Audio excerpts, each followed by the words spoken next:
Hello friends, मैं यशवंत स्वागत करता हूं आप लोगों का अपने यूट्यूब चैनल नॉलेज बुक में। जैसा कि आप लोग जानते हैं कि आज हम लोग सामान्य हिंदी का लेक्चर नंबर 8 डिस्कस करने वाले हैं। दोस्तों, आज का लेक्चर बहुत ही इम्पोर्टेंट होने वाला है क्योंकि आज हम लोग सामान्य हिंदी के बहुत सारे टॉपिक्स के ऊपर देखने वाले हैं कि उनका उद्गम स्थान क्या है। दोस्तों, बेसिकली क्या होता है कि हम लोग पढ़ने को तो सारी चीज़ पढ़ लेते हैं, लेकिन हमको उसका बेस नहीं पता होता कि आखिर वो निकला कहाँ से है और हमको पढ़ना क्या है और हम पढ़ क्या रहे हैं। ठीक है, तो आज हम उन्हीं चीज़ों को लेकर के हमने एक टेबल बनाया हुआ है यहाँ पे अपने बोर्ड पे। आप लोग स्नैपशॉट के जरिए इसको ले भी सकते हैं और समझ सकते हैं कि किनका उद्गम स्थान क्या क्या है, और इन्हीं चीज़ों पे आज हम लोग डिटेल्ड में डिस्कस करने वाले हैं। दोस्तों, आप लोग जानते हो कि जो भाषा होती है, भाषा से ही हमारी सामान्य हिंदी की शुरुआत होती है, भाषा से। और भाषा आप लोग जानते हो कि दो प्रकार की होती है, एक लिखित होती है और दूसरी मौखिक होती है। मौखिक में क्या होता है, उसको ध्वनि भी बोला जाता है। फिर उसके बाद जो लिखित भाषा है, आप लोग जानते हो कि वर्ण होते हैं। पहले वर्णों का जो व्यवस्थित समूह होता है उसको वर्णमाला कहा जाता है।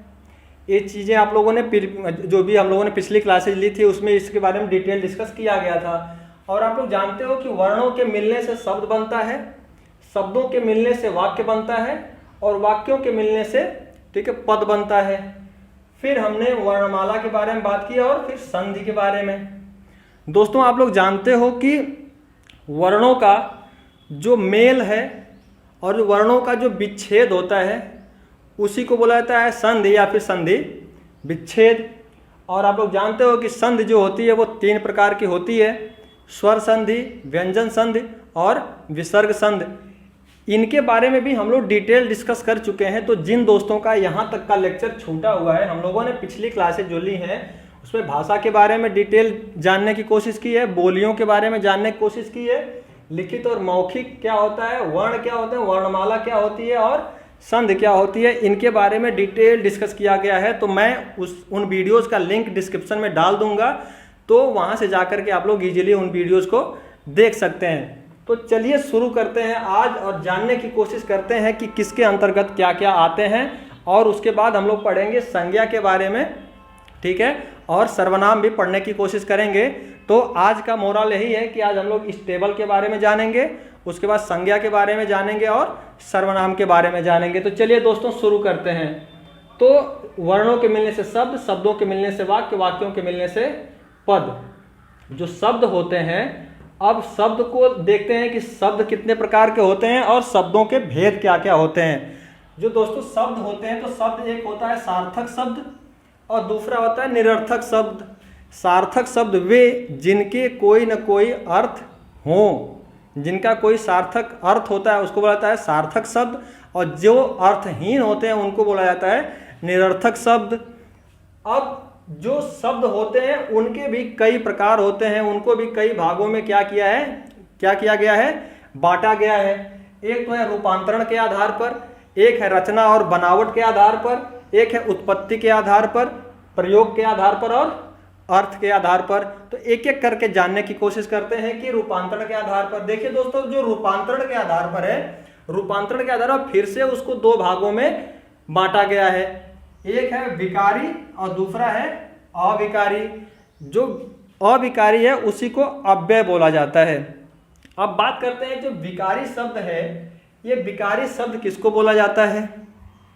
दोस्तों, जिसका जो परिवर्तन होता है, लिंग पुरुष है ना, लिंग के अंतर्गत ही पुरुष या है ना स्त्रीलिंग और पुल्लिंग वो आते हैं। जैसे आपका लिंग, कारक है ना, और क्या बोल सकते हैं इसको, वचन आदि के आधार पर जिनका परिवर्तन होता है उनको बोला जाता है विकारी शब्द। एक बार और सुन लीजिए, लिंग, वचन, कारक, काल आदि के आधार पर जिनका परिवर्तन होता है उनको बोला जाता है विकारी शब्द।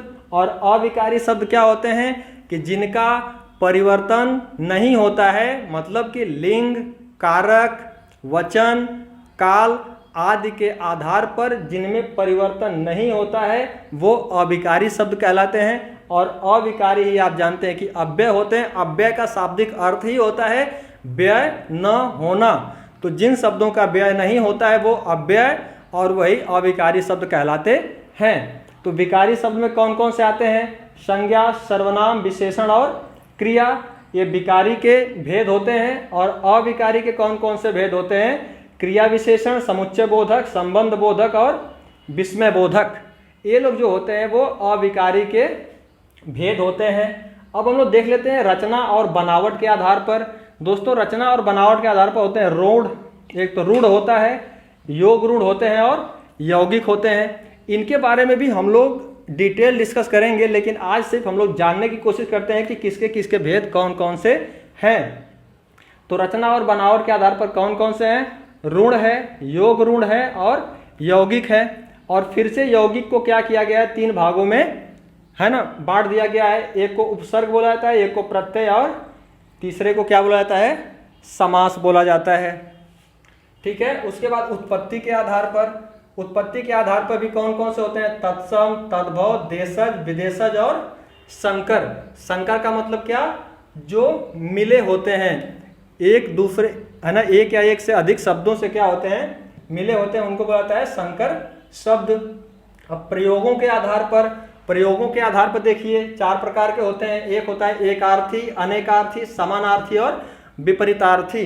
दोस्तों आप लोगों की जानकारी की बता दें कि ये जो समानार्थी होते हैं इन्हीं को बोला जाता है पर्यायवाची, पर्यायवाची। और जो विपरीतार्थी होते हैं इन्हीं को बोला जाता है क्या? विलोम। ठीक है। तो ये प्रयोग के आधार पर जो शब्द होते हैं वो कौन कौन से होते हैं? एक तो एकार्थी, अनेकार्थी, समानार्थी और विपरीतार्थी। समानार्थी को बोला जाता है पर्यायवाची, विपरीतार्थी को बोला जाता है विलोम। उसके बाद अर्थ के आधार पर, अर्थ के आधार पर फिर से इसको 3 भागों में बांट दिया गया है। कौन को, है ना, कितने भेद हो गए इसके? अमधा, लक्षणा और व्यंजना। ठीक है। तो अभी शब्द के बारे में आप लोगों ने जान लिया कि शब्द कौन को सार्थक, निरर्थक, रूपांतरण के आधार पर, बनावट के आधार पर, उत्पत्ति के आधार पर, प्रयोग के आधार पर और अर्थ के आधार पर, और कौन कौन से भेद हैं ये भी आप लोगों ने जान लिए। अब हम लोग बात करते हैं वाक्यों के बारे में। ठीक है। किसके बारे में बात करें हम लोग? वाक्यों के बारे में बात कर लेते हैं। वाक्य में दोस्तों क्या हम लोग पहले पढ़ते हैं? ठीक है। वाक्यों को भी 3-4 भागों में बांट दिया गया है। कौन कौन सा? शुद्ध वाक्य के नियम, इसको भी पढ़ने हम लोग पढ़ते हैं कि शुद्ध वाक्य को लिखने के क्या क्या नियम होने चाहिए। फिर उसके बाद रचना और निर्माण के आधार पर कौन कौन से होते हैं? साधारण वाक्य होते हैं, मिश्रित वाक्य होते हैं और संयुक्त वाक्य होते हैं। ये लोग किस में आते हैं? रचना और निर्माण के आधार पर। आपके प्रयोग के आधार पर कौन कौन से आ जाते हैं? आपके कृतवाच्य, कौन कौन से? कृतवाच्य, कर्मवाच्य और भाववाच्य। ठीक है। इसके बारे में भी जब हम लोग आएंगे यहाँ तक पढ़ते पढ़ते तो इसको भी काफ़ी डिटेल में देखा जाएगा। काफ़ी मज़ा आने वाला है दोस्तों सामान्य हिंदी के। ठीक है। जो भी लेक्चर होने वाले हैं उनमें। फिर जो वाक्य में जो चौथा भाग है वो है अर्थ के आधार पर। अर्थ के आधार पर कौन कौन से होते हैं? एक तो होता है विधिवाचक, निषेधवाचक, है ना, निषेधवाचक, प्रश्नवाचक, आज्ञावाचक, संकेतवाचक, संदेहवाचक, है ना। ये सारे जो होते हैं हमारे वाक्य में अर्थ के अंतर्गत इतने सारे भेद होते हैं। दोस्तों इतनी चीज़ें देखने के बाद आपको समझ में आ रहा होगा कि इनका उद्गम स्थान कहाँ कहाँ पे है और कहाँ से ये लोग निकले हैं। ठीक है। अब हम लोग बात करते हैं पद की। दोस्तों जो वाक्यों के मिलने से जो पद बनता है उसमें आते हैं आपके रस, छंद और अलंकार। तो जब हम लोग पद पढ़ना शुरू करेंगे तो हम लोग पढ़ेंगे रस क्या होता है, छंद क्या होते हैं, अलंकार क्या होते हैं और इनके कितने कितने भेद होते हैं। इन सारी चीज़ों के बारे में डिटेल्ड में डिस्कस किया जाएगा। तो आई होप आप लोगों को ये सारी चीज़ें समझ में आई होंगी कि किसका उद्गम स्थान क्या क्या है। अब अगर हम लोग जब शुरू करेंगे, विकारी शब्द शुरू करेंगे, तो आपको आपके दिमाग में खट करके आएगा कि हाँ यार ये तो शब्दों के भेद हैं सब। फिर उसके बाद अविकारी, हाँ यार ये भी तो शब्दों के अंतर्गत ही आते हैं। तत्सम, तद्भव, देशज, विदेशज, उपसर्ग, समास, प्रत्यय, ये सब भी क्या है? शब्दों के अंतर्गत है। लेकिन जैसे ही मैं बात करूंगा विधिवाचक, निषेधवाचक, प्रश्नवाचक, तो आपके दिमाग में आएगा कि हाँ यार ये तो वाक्यों को अब हम लोग पढ़ना शुरू कर दिए हैं उसके बाद साधारण, मिश्रित और संयुक्त वाक्य क्या होते हैं, ये भी प्रकृतवाच्य, कर्मवाच्य, भाववाच्य। तो आपको समझ में आएगा कि हाँ यार ये तो वाक्य का टॉपिक है और वाक्य को हम लोग पढ़ रहे हैं। फिर जब हम लोग वाक्य को मिलाकर जब एक हम लोग पद बनाएंगे तो उसमें जब पढ़ेंगे हम लोग रस, छंद और अलंकार के बारे में, तब हम लोगों को दिमाग में आएगा हाँ यार अब तो हम लोग भाषा से शुरू किए, वर्ण से होते हुए, वर्णमाला से होते हुए, संधि से होते हुए शब्द पे पहुँचे, शब्द से होते हुए हम लोग वाक्य पे पहुँचे और वाक्य पे पहुँच करके हम लोग अपने आखिरी पायदान यानी कि पद पे आ गए हैं। और पद के बारे में पढ़ करके हम लोग इतनी सारी चीज़ें रस, छंद और अलंकार के बारे में डिस्कस कर रहे हैं। तो चलिए अब हम लोग शुरू करते हैं। ये चीज़ें तो हम लोग पढ़ चुके हैं पिछली क्लासेस में, भाषा के बारे में, वर्ण, वर्णमाला और संधि के बारे में। अब हमको पढ़ना क्या है, शब्द पढ़ना है। और शब्द आप लोग जानते हो सार्थक और निरर्थक होते हैं और उसमें भी उनके कई भाग होते हैं। तो शुरुआत करते हैं रूपांतरण से, ठीक है। रूपांतरण में पहला क्या आता है, विकारी, और दूसरा आता है अविकारी। अब इन सारी चीज़ों को हम मिटा देते हैं। एक बार आप लोग स्नैपशॉट लेना चाहें तो इसको ले सकते हैं। चलिए तो मैं मिटा देता हूं और शुरू करता हूं अब विकारी शब्दों के बारे में। शब्द के अंतर्गत आने वाले रूपांतरण के आधार पर जो विकारी शब्द हैं उसको पढ़ने की कोशिश करते हैं। दोस्तों ये निरर्थक था ना, तो इससे तो बहुत ज्यादा मतलब है नहीं हमको। अब रूपांतरण के आधार पर आते हैं। रूपांतरण में क्या पढ़ने की कोशिश करते हैं, विकारी शब्दों को। विकारी शब्द की परिभाषा आप लोग जान ही गए कि विकारी शब्द क्या होते हैं, जिनका वचन, लिंग, कारक, काल के आधार पर जिनमें परिवर्तन होता है उनको बोला जाता है विकारी शब्द। और विकारी शब्द के अंतर्गत क्या क्या आते हैं, संज्ञा, सर्वनाम, विशेषण और क्रिया। तो सबसे पहले हम लोग पढ़ने की कोशिश करते हैं कि संज्ञा क्या होती है। दोस्तों संज्ञा क्या होती है कि किसी व्यक्ति, वस्तु, स्थान के नाम को ही संज्ञा बोला जाता है। व्यक्ति, वस्तु, स्थान के नाम को संज्ञा बोला जाता है। लिख लीजिए, व्यक्ति, वस्तु, स्थान के नाम को संज्ञा कहते हैं। जैसे में क्या क्या आ जाएगा आपका, राम, श्याम, है ना, नदी, पहाड़, है ना, वाराणसी, प्रयागराज इत्यादि। ये जो हैं किसी व्यक्ति, वस्तु और स्थान के नाम को क्या बोला जाता है, संज्ञा बोला जाता है। और संज्ञा के जो भेद होते हैं, संज्ञा के कितने भेद होते हैं, संज्ञा के भेद, दोस्तों संज्ञा के टोटल 5 भेद होते हैं। कितने भेद होते हैं, 5 भेद होते हैं। और विद्वानों ने माना है कि इसके 3 भेद भी होते हैं, लेकिन ये क्या, ये विवादित है। यह क्या है, यह विवादित है। इसको मानने वाले थे आपके कामता प्रसाद गुरु। कामता प्रसाद जो गुरु थे, कामता प्रसाद गुरु, इन्होंने बताया था कि संज्ञा के 3 भेद होते हैं मात्र, लेकिन आयोग ने इसको गलत कर दिया है। आयोग ने किसको सही माना है, आयोग ने सही माना है कि संज्ञा के 5 भेद होते हैं। और आप लोग भी 5 भेद ही टिक करके आएंगे। अगर कभी कंपटीशन एग्जाम में आता है कि संज्ञा के कितने भेद होते हैं, तो आप लोग कितने लगाएंगे, 5 भेद होते हैं। पहला होता है इसमें, ठीक है, व्यक्तिवाचक संज्ञा, व्यक्तिवाचक संज्ञा। दूसरा होता है आपका जातिवाचक संज्ञा। तीसरा होता है आपका समूहवाचक संज्ञा। चौथा होता है आपका भाववाचक संज्ञा। और 5वां होता है आपका द्रव्यवाचक संज्ञा। दोस्तों आप लोगों ने संज्ञा जान लिया। संज्ञा के भेद कितने होते हैं, 5 भेद होते हैं। कौन कौन से, व्यक्तिवाचक, जातिवाचक, समूहवाचक, भाववाचक और द्रव्यवाचक। चलिए अब एक एक करके जानने की कोशिश करते हैं कि व्यक्तिवाचक संज्ञा क्या होती है। व्यक्तिवाचक संज्ञा वे संज्ञा होती है जिससे किसी व्यक्ति का बोध होता है ना। व्यक्तियों, ठीक है, व्यक्तियों का बोध हो या फिर व्यक्तियों के नाम का बोध होता है, उसको हम लोग व्यक्तिवाचक संज्ञा कहते हैं। जैसे राम, श्याम, मोहन, है ना, या फिर जगह भी ले सकते हैं, वाराणसी,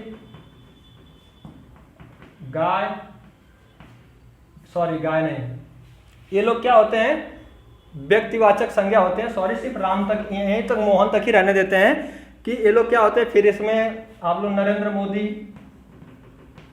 मोदी, महात्मा गांधी, इन लोगों को भी जोड़ सकते हैं, जिनसे व्यक्तियों का बोध होता है, उसको बोला जाता है व्यक्तिवाचक संज्ञा। अब हम लोग बात करते हैं कि जातिवाचक संज्ञा क्या होती है। दोस्तों, जातिवाचक संज्ञा वे संज्ञाएं होती हैं जिनसे किसी जाति का बोध होता है, जिससे किसी जाति का बोध होता है, उसको बोला जाता है जातिवाचक संज्ञा। जैसे गाय हो गई, जानवर हो गए, है ना, फिर नदी हो गई, पहाड़ हो गए।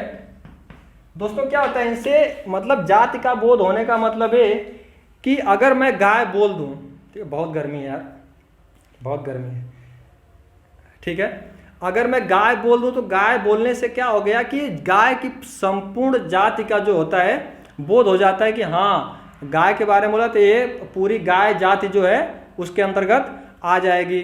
अगर मैं पहाड़ बोल रहा हूँ तो अलग अलग पहाड़ों के बारे में नहीं बोल रहा हूँ, उनका अगर नाम ले लेकर के बोलूँगा तब तो अलग अलग पहाड़ होंगे, लेकिन मैं पहाड़ बोल दिया तो मतलब एक जाति को ही मैं इंडिकेट कर रहा हूँ कि यह पहाड़ों की श्रेणी है। बाकी नदी का नाम लेकर के बोलूँ, अगर मैं गंगा नदी बोलूँ तो एक गंगा नदी के बारे में बात कर रहा हूँ, जमुना जी के बारे में बात करूँ तो जमुना नदी के बारे में बात कर रहा हूँ। लेकिन अगर मैं नदी बोलूँ तो उसमें गंगा, जमुना, सरस्वती, ब्रह्मपुत्र, है ना, कोसी, शोक, जितनी भी नदियां आपकी हैं सारी नदियां उसमें आ जाएंगी। तो एक जाति का बोध जिसके अंतर्गत होता है उसको बोला जाता है जातिवाचक संज्ञा। अब हम लोग बात करते हैं समूहवाचक संज्ञा की। समूहवाचक संज्ञा वो संज्ञा होती है जिसमें एक समूह का बोध होता है। समूह का बोध होने का मतलब क्या है, जैसे आपकी संसद हो गई।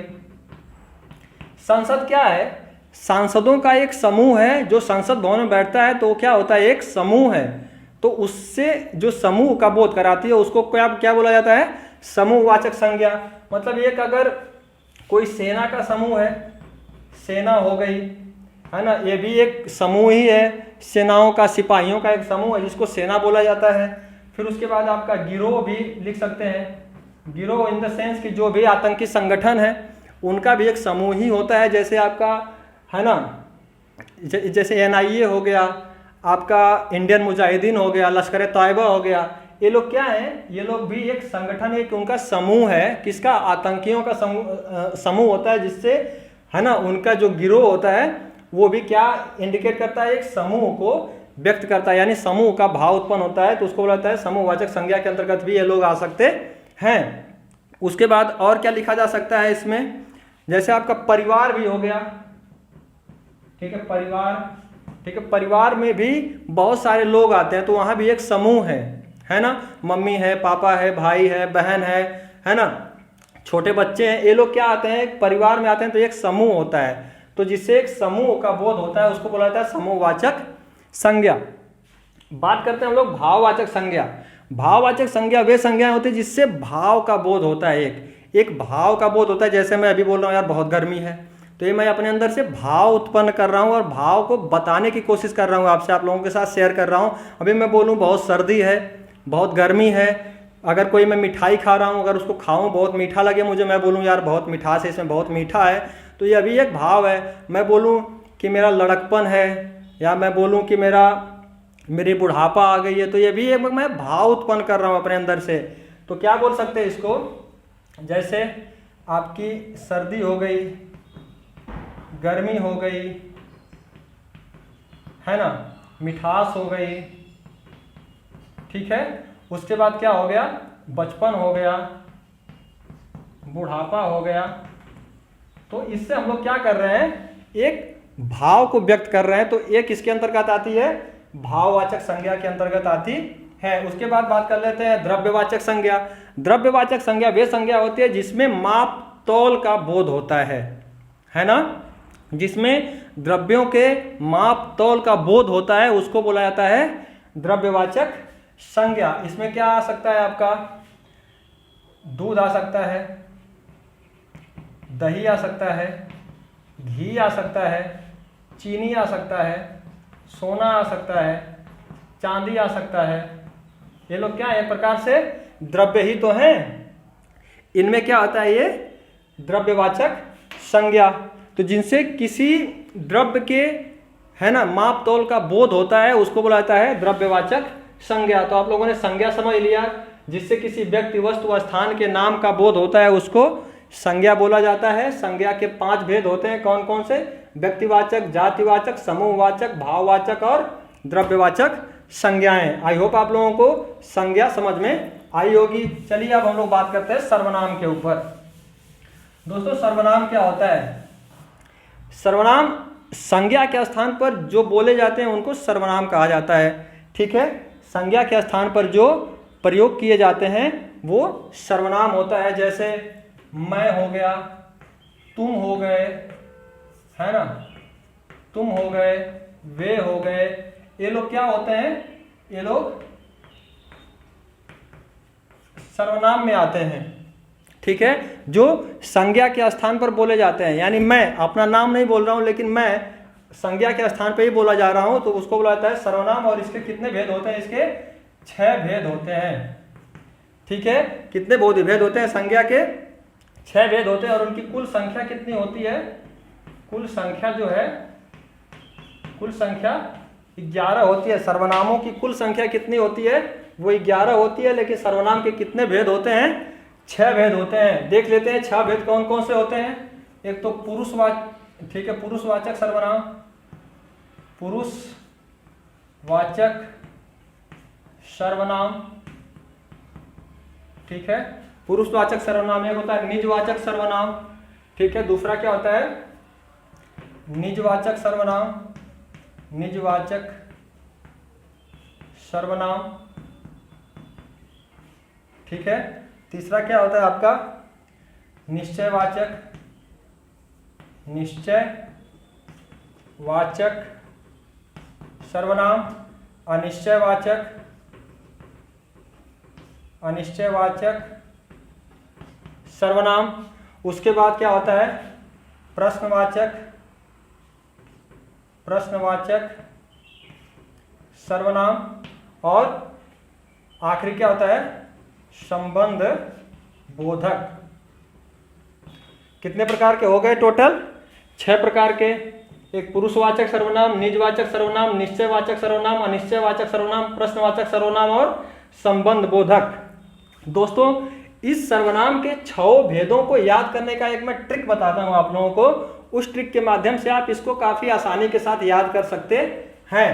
मैं इसको मिटा दूं, चलो इसको एक ट्रिक मैं यहाँ पे लिखता हूं। उस ट्रिक के माध्यम से आप लोग काफी आसानी से सर्वनाम के जो भेद हैं उसको आप लोग याद कर सकते हैं। और मैं आपकी जानकारी के लिए बता दूं कि सर्वनाम के भेद और उनकी कुल कितनी संख्या होती है, इससे भी काफी क्वेश्चन आ चुके हैं कंपटीशन एग्जाम में। ये डायरेक्ट पूछ देता है कि सर्वनाम के कितने भेद होते हैं, संज्ञा के, है ना, संज्ञा की कुल, है ना, सर्वनाम की कुल कितनी संख्या है, संज्ञा के कितने भेद होते हैं। ऐसे बहुत सारे क्वेश्चन आ चुके हैं। तो चलिए हम लोग एक ट्रिक देख लेते हैं। पुरुष अपने निजी, अपने निजी संबंधों के, निजी संबंधों के निश्चय और अनिश्चय, और अनिश्चय के प्रश्नों में, अनिश्चय के प्रश्नों में उलझा रहता है, उलझा रहता है।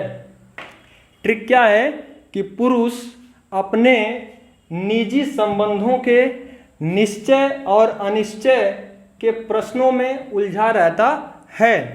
पुरुष से पुरुषवाचक, निज से निजवाचक, संबंध से संबंध बोधक, निश्चय से निश्चयवाचक, अनिश्चय से अनिश्चयवाचक और प्रश्न से प्रश्नवाचक सर्वनाम।